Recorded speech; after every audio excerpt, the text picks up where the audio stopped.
অসুস্থ হয়ে পড়ে থাকলে বোঝা যায় পৃথিবীতে সত্যিকারের কে আপন এবং কে পাশে থাকে।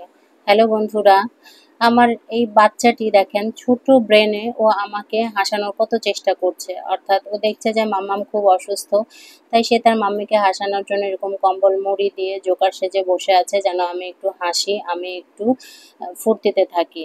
কিন্তু যতই হোক ছোট মানুষ তো কি আর বলবে। এদিকে আমার হঠাৎ জ্বর চলে এসেছে, শরীরটা আর আগের মতো নেয় না, একটু থেকে একটু হলেই 19 থেকে 20 হইলেই আমি অসুস্থ হয়ে পড়ি। কয়দিন আগে ঈদের পর কয়দিন আগে একদম বিছানা থেকে উঠলাম মাত্র 9টা দিন, পরে 2টা দিন সুস্থ ছিলাম, আবার দেখি হঠাৎ শরীর ব্যথা এবং জ্বর। এত জ্বর যে মানে খাড়ার উপরে জ্বরটা চলে আসলো, বুঝতেই পারলাম না। বাচ্চাটাকে খাওয়াইলাম, খাওয়াইতে খাওয়াইতে দেখি শরীর ব্যথা শুরু হয়ে গেল এবং তারপর জ্বর। আমি অসুস্থ হলে আমার মাসুম বাচ্চাটার আসলে খুব কষ্ট হয়, ওকে খাওয়ানো, গোসল করানো সব কিছুতে খুব কষ্ট হয়। আর আমি অসুস্থ হলে এমন অসুস্থ হই যে একদম বিছানায় পড়ে যাই, ঘন্টাখানেকের মধ্যে বিছানায় পড়ে যাই। তো বিপদ আসলে এবং পরিস্থিতি এমন আসলে বোঝা যায় সত্যিকারের কে আপন। আমি দূরে থাকি দেখে আমার কাছে কেউ আসে না, আসতে চায় না বা আসতে পারে না। কারণ ট্রেনের টিকিট কাটতে হলে 10 দিন আগে টিকিট কাটতে হবে, ঈশ্বরদী থেকে যাওয়ার সময় 3 দিন আগে টিকিট কাটতে হবে, এই ঝামেলাগুলো আছে। আমার মা যখন সুস্থ ছিলেন তখন কিন্তু আমার মা সবসময় আমার পাশে ছিলেন। এখন বেচারা আসতে পারে না, খুব ছটফট করে। এখন যেহেতু তার বয়স হয়ে গেছে, তারও শরীরটা ভালো থাকে না, অসুস্থ থাকে। বড় বোন সে চাকরি করে, চাকরি করার সুবাদে সে যখন তখন আসতে পারে না। এই দুটো মানুষ আমার কাছে আসার জন্য ছটফট করে কিন্তু কিছু করতে পারে না। আর আমার বরের হয়ে যায় আসলে অনেক অসুবিধা। সারাদিন বেচারা অফিস করে, অফিস শেষে এসে যখন দেখে যে আমি এভাবে বিছানায় পড়ে আছি, তখন তারও মন মেজাজ ভালো থাকে না। আমি খুব চেষ্টা করি সুস্থ থাকার। ছেলেটার স্কুল বন্ধ হওয়াতে আমার বেশি শরীরটা খারাপ লাগছে। আগে যখন ওর স্কুলটা খোলা ছিল তখন ওকে নিয়ে বের হইতাম, সময়ই পেতাম না কোন দিক দিয়ে দিন যায় রাত যায়। কিন্তু ছুটি থেকে আসার পর থেকে বাসায় একদম বন্দি হয়ে আছি। আমার ছেলেটাও প্রত্যেকদিন বলে, মাম্মি আমি খুব বোরিং হয়ে যাচ্ছি, আর আমি তো 4 দেয়ালে বন্দি আছি আজ 3 বছর ধরেই। এই বদ্ধ খাঁচার মধ্যে পড়ে আছি। ইট পাথরের শহর আমার একদমই ভালো লাগে না। এই শরীর খারাপের অবস্থাতেই আমাকে উঠতে হচ্ছে, রান্না করতে হচ্ছে, বাচ্চাকে খাওয়াইতে হচ্ছে।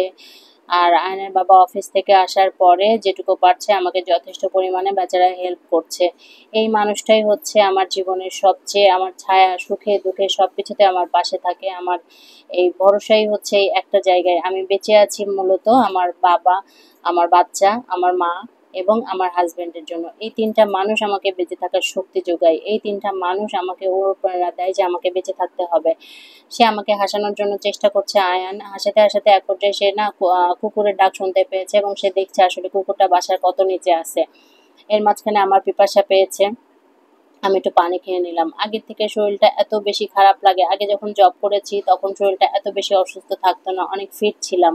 কিন্তু এখন দিন দিন যত যাচ্ছে তখন তত বেশি অসুস্থ হচ্ছে। মাঝখানে একবার একটা ডক্টর দেখিয়েছিলাম, তিনি বলেছিলেন চাকরি ছেড়েছেন তো দেখবেন এখন থেকে শরীরটা আপনাকে সাপোর্ট দিবে না, অর্থাৎ আপনি দিনের পর দিন অসুস্থ হবেন। এবং এই কথাটা আমি যখন ট্রেনে ট্রাভেল করছিলাম, একজন স্কুল মিস্ট্রেস তিনিও আমাকে এই কথাটা বলেছিলেন যে আমি বাচ্চার জন্য জব ছেড়েছি, জব ছাড়ার পর থেকে দেখি 2-3 মাস ভালো ছিলাম, তারপর থেকে অসুস্থ থাকি। অর্থাৎ আমার ডাক্তার আমাকে বলেছে যে আমাকে আলো বাতাসের মধ্যে থাকতে হবে, গ্রামীণ পরিবেশে থাকতে হবে।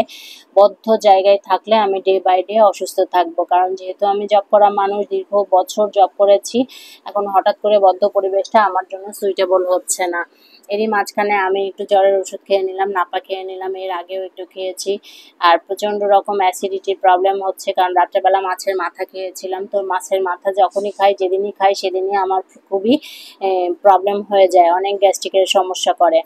তা আমার বাচ্চাটা আমার কোলের মধ্যে আসলো। আমি যখন অসুস্থ হই আমার বাচ্চাটা শুধু আমাকে জিজ্ঞেস করে, মা তুমি কি মরে যাবে? তুমি মরে গেলে আমি তোমাকে কোথায় পাবো? মানে এই কষ্টের কথা, এই কথাটা শুনলে আমার কলিজার মধ্যে একদম মোচড় দিয়ে ওঠে যে আমার এটুকু বাচ্চা, সে কতটা অসহায় ফিল করে, সে কতটা অবুঝ ফিল করে।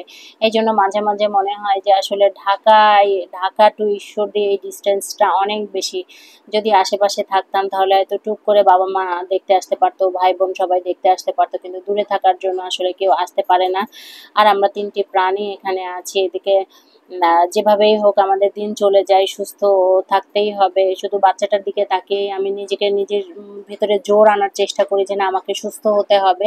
আমি যদি সুস্থ না হই তাহলে আমার বাচ্চাকে কিভাবে যত্ন নিব, আমার ছেলের কিভাবে টেক কেয়ার করব, ওকে স্কুলে নিয়ে যাওয়া নিয়ে আসা অনেক এফোর্ট দিতে হয়। একটি চারাগাছ যেভাবে যত্ন করতে করতে বড় হয়ে যায়, ঠিক তেমনি একটি বাচ্চাও কিন্তু ছোটবেলা থেকেই যদি ও দেখে যে ওর মা সবসময় অসুস্থ থাকে, ওর মনটা না ভেঙে যাবে, ওর মনের মধ্যে এক ধরনের যন্ত্রণা তৈরি হয়ে যাবে।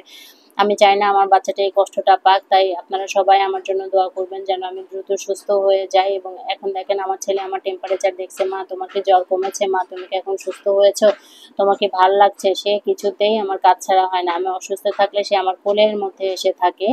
আমার জন্য সবাই দোয়া করবেন, সবাই ভালো থাকবেন। আজকে এ পর্যন্তই রাখছি, আল্লাহ হাফেজ। অবশ্যই ফেসবুক থেকে দেখলে ফলো দিবেন আর সাবস্ক্রাইব করে আমার পাশে থাকবেন। টাটা।